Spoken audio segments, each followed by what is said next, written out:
মেহেন্দিগঞ্জ উপজেলার পাতারহাট বন্দরে সরকারি খাস জমি দখল নিয়ে বিরোধের জেরে এক ব্যবসায়ীর দোকানে পানি ছিটিয়ে মালামাল নষ্ট করার অভিযোগ উঠেছে। বৃহস্পতিবার সকালে উত্তর বাজারের ব্যবসায়ী আলাউদ্দিনের ফিডের দোকানে এ ঘটনা ঘটে।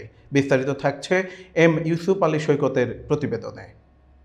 ক্ষতিগ্রস্ত ব্যবসায়ী ও ইসলামী আন্দোলন মেহেন্দিগঞ্জ পৌর শাখার সদস্য আলাউদ্দিন অভিযোগ করে বলেন, বিএনপি নেতা শামীম হায়দার ও তার স্ত্রী বরিশাল জেলা মহিলা দলের সভাপতি চৌধুরী শরীফা নাসরিন দোকানটি উচ্ছেদের হুমকি দিয়েছিলেন। তারই ধারাবাহিকতায় তাদের বাড়ির মোটরের পানি দিয়ে দোকানের গোখাদ্য ও পশু পাখির খাবার নষ্ট করা হয়। এতে অর্ধ লক্ষাধিক টাকার ক্ষতি হয়েছে। ইসলামী আন্দোলন মেহেন্দিগঞ্জ উপজেলা শাখার সভাপতি ইঞ্জিনিয়ার গাজী মোহাম্মদ জাহাঙ্গীর হোসেন বলেন, অভিযুক্তরা ক্ষমতার দাপটে সরকারি জমি দখল করেছেন। আমরা সুষ্ঠু তদন্ত ও বিচারের দাবি জানাই। পাতারহাট বন্দর ব্যবসায়ী সমিতির সাধারণ সম্পাদক সৈয়দ জসিমউদ্দিন বলেন, ঘটনাটি দুঃখজনক। পুলিশকে বিষয়টি জানানো হয়েছে এবং অভিযুক্তদের বিচারের আওতায় আনার দাবি জানাই। অন্যদিকে বিএনপি নেতা শামীম হায়দার অভিযোগ অস্বীকার করে বলেন, দোকানের পেছনে তার ঘরের কাজ চলছিল।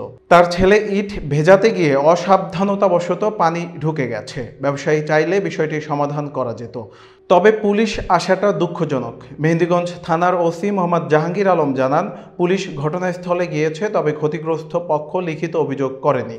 তবে বরিশাল জেলা মহিলা দলের সভাপতি শরীফা নাসরিন আলাউদ্দিন সহ 5 জনের বিরুদ্ধে জমি দখল ও হামলার চেষ্টার অভিযোগ করেছেন। শামীম ভাই পিছনে আমার দোকানের পিছনে বাসা, বলে কি ভাই দোকানটা ভাঙে তো এখান দিয়ে কালভার্ট বানাই। ভাই দোকান আমি 1 বছর ভাড়া নিছি, ভাড়া শেষ হোক তারপরে তাই মাঝে মধ্যে ওই টেনে রাখে, যে পানি ফালায় আমি কিছু বলি না। হ্যাঁ, পরে হঠাৎ কালকে সকালে আইসা দেখি যে রাত্রে ওইভাবে পানি দিচ্ছে, আমার দোকান মাল সামান সব শেষ। তারা এক ফেসিবাদ ধরাইছে, এরা কি আবার এনে আসলে তো বিএনপি ফেসিবাদ না, কিন্তু এরা ছেলে ব্যবহার করতেছে। বণিক সমিতির আমি ধনবিষয়ক সম্পাদক, কিন্তু এখানে মূল কাজটা করতেছে বণিক সমিতির সেক্রেটারি তথ্য থেকে আমাকে পাঠিয়েছে। ওটা দিয়ে ইট ভিজাইছিল, বুঝছেন? ইট ভিজানোর পরে সকালবেলা হয়তো বা ওই যে পাশের টিনের ওই জায়গাটাও দূর করে তারা এই খায় একটু পানি ওই গ্যাসে হয়তো যাওয়ার পরে সেটা আমি গার্জিয়ান হিসাবে হয়তো তার বসে টুসি আছে, ছোট্ট একটা গাড়ি গড়ে কেন আমি অভিভাবক আমাকে বলতে পারতো, আমার ওয়াইফকে বলতে পারতো। আমি আপনারা দেখছেন যে এখন আমার ওই টিসিবির লোকজন আসতেছে, তাদেরকে আমি এই কার্ডগুলি বিতরণ করতেছি।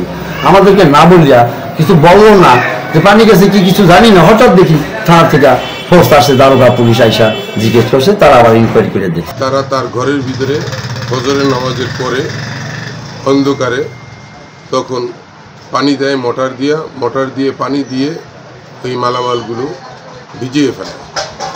তারপর আমি এখানে পরিদর্শন করার পরে আমি উত্তপ্ত ব্যবসায়িক যারা ছিল, জনসাধারণ ছিল, তাদেরকে আমি আশ্বস্ত করি বাংলাদেশের আইন এবং সরকার সম্পর্কে বলেছি যে এর সুশাসন এবং এর দৃষ্টান্তমূলক শাস্তি তারা ইনশাআল্লাহ পাবে। যারা আপনার পরিচিত দিয়ে বলেন, ইট গোলাইছে এনে আমরা দেখছি, ওই পাইপ দেওয়া যে পানি দিছে, পানির সিডা ভিতরে গেছে। এই হলো ঘটনা। এই আলোই ওই অনেকে আছে এনে আসা একটা জ্ঞান জাম, বুঝলেন? এই জায়গায় আমি ইয়ে করবো, আমি আরো 5 মাস আগে কইছি, তারপর হুমান মামার দিয়ে কইছে, হ্যাঁ জোর মানে হ্যাঁ কথা মূল্যায়ন করে না, হ্যাঁ কোনো কিছু নেই, হ্যাঁ মিথ্যা কথা হয়েছে না, 5 ওয়াক্ত নামাজ পড়ে তো মিথ্যা কথা কোয়া উচিত না।